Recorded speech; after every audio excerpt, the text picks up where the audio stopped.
शहर के जाने माने रईस हीराचंद और उनकी पत्नी सुजाता की चमचमाती महंगी कार बंगाल की एक पुरानी बस्ती की सुनसान गली में एक बेरौनक से पुराने मकान के बाहर आकर रुकती है। सुजाता, ये तुम मुझे किस जगह लेकर आई हो? ये तो कोई गरीबों की बस्ती लगती है। यहाँ ऐसा क्या है? हीराचंद के कुछ भी समझ में नहीं आ रहा था कि सुजाता उसे ऐसी अजीब सी जगह क्यों लाई है, जिस मकान में दिन में भी अंधेरा दिख रहा था और धुआं उठ रहा था। आप मेरे साथ अंदर चलिए, सब समझ जाएंगे। यहाँ हमारी हर समस्या का समाधान मिलेगा। सुजाता और हीराचंद आशंकित कदमों से उस मकान में दाखिल होते हैं। तभी उन्हें किसी महिला की बाहरी आवाज सुनाई पड़ती है। चले आओ, चले आओ। हीराचंद ने देखा कि उस मकान के अंदर अंधेरा था। अचानक हीराचंद की निगाह एक कमरे की ओर पड़ी, जिसके अंदर हल्की हल्की सी रोशनी आ रही थी और उस कमरे के अंदर से धुआं उठ रहा था। शायद उस कमरे के अंदर आग जल रही थी। ये किसकी आवाज है? यहाँ इतना अंधेरा क्यों है और ये धुआं कैसे उठ रहा है? मेरा तो यहाँ दम घुट रहा है। सुजाता और हीराचंद धीरे धीरे कदमों से उस कमरे के अंदर चले गए। अंदर वाले कमरे में बिखरे बाल वाली एक खूबसूरत सी बूढ़ी औरत सामने जल रही आग में एक मुर्गी की गर्दन काटकर उसका खून गिरा रही थी और मुर्गी का शरीर छटपटा रहा था। ये देखकर सुजाता को उबकाई आने लगी। हीराचंद ने सुजाता की ओर देखकर कहा, तुम ही मुझे यहाँ लेकर आई हो और खुद ही घबरा रही हो। कौन है ये भयानक सी शक्ल वाली औरत और हम यहाँ क्यों आए हैं? अचानक उस औरत ने एक झटके में मुर्गे की गर्दन धड़ से अलग कर दी। ये देखकर सुजाता के मुंह से चीख निकल गई और सेठ हीराचंद भी सहम गया। वो बहुत डरावना नजारा था। ये अघोरा ताई हैं। ये हमें अपनी काली तंत्र विद्या से संतान सुख प्रदान कर सकती हैं। इसलिए मैं आपको यहाँ लेकर आई हूँ। कैसी बात करती हो? जहाँ बड़े से बड़े डॉक्टर सफल नहीं हुए, वहाँ ये मामूली औरत क्या कर लेगी? हीराचंद की बात सुनकर अघोरी ताई ने गुस्से से हीराचंद की ओर देखकर कहा, नादान हीराचंद, काली विद्या में इतनी शक्ति है कि मरे को भी जिंदा कर दे। संतान पैदा कराना कौन सा मुश्किल है? तुम्हें मेरा नाम कैसे पता? क्या तुम सच में हमें संतान सुख दिला सकती हो? तुम जितनी दौलत मांगोगी मिल जाएगी, अगर ये संभव है तो। संतान का नाम सुनते ही हीराचंद की आंखों में चमक आ गई। वह संतान के लिए कुछ भी कर सकता था। तुम लोगों को मुझे एक नवजात शिशु लाकर देना होगा। मैं उस शिशु की बलि चढ़ा दूंगी और फिर वही शिशु तुम्हारे घर में फिर से जन्म लेगा।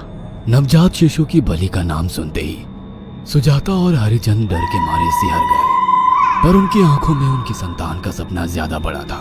वो सब करने को तैयार थे। अघोरा ताई, आप जैसा कहेंगे हम वैसा करेंगे। बस हमें संतान सुख दिला दो। बिना वारिस के हमारी दौलत किस काम की? संतान सुख के लिए अंधे हो चुके सुजाता और हरिचंद अपनी नौकरानी शीला से एक नवजात बच्ची चोरी करवा के अघोरी ताई को दे देते हैं।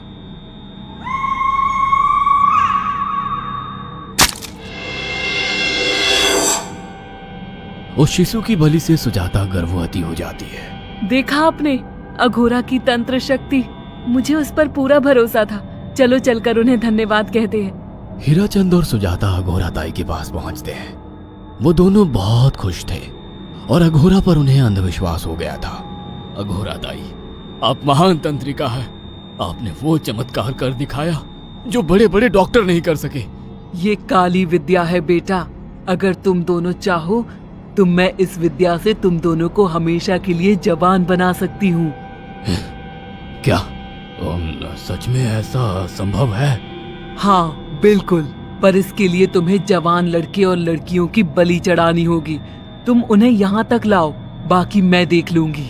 जवान रहने की लालच में अंधे सुजाता और हरिचंद एक अनाथ आश्रमों से हर रोज एक लड़की या लड़के को गोद लेने के बहाने अघोरी के पास बलि चढ़ाने ले जाने लगे।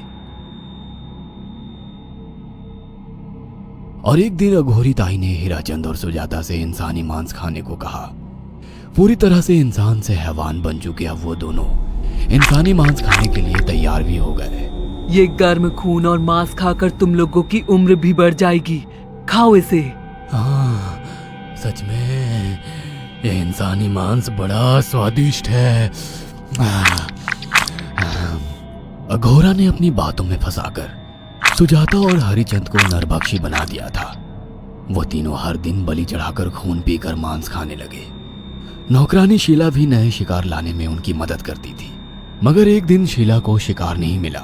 मेम साहब, आज एक भी शिकार हाथ नहीं लगा और मैं बहुत थक गई हूँ और घर जाकर थोड़ा आराम करना चाहती हूँ। कोई बात नहीं शीला, एक छोटा सा काम है, तुम हमारे साथ चलो, लौटते में हम तुम्हें घर छोड़ देंगे। जी मेम साहब। शीला नहीं जानती थी कि शिकार नहीं मिलने से सुजाता और हरिचंद अंदर से बौखला गए थे और उनके दिमाग में एक शैतानी चाल चल रही थी। सुजाता, ये बेहोशी की दवा है। शीला के कार में बैठते ही तुम उसे सुंघा देना। आज हमें इसी की बलि देनी होगी। इसने हमारे यहाँ का बहुत खाना खाया, अब हम लोग इसे खाएंगे। वैसे भी ये आगे चल के हमारे लिए खतरा बन सकती थी। कार में बैठते ही सुजाता शीला को बेहोश कर देती है और वो लोग सीधे अघोरी ताई के यहाँ पहुंच जाते हैं, जहाँ अघोरी ताई शीला की बलि चढ़ा देती है और तीनों मिलकर उसे नोच कर खाते हैं।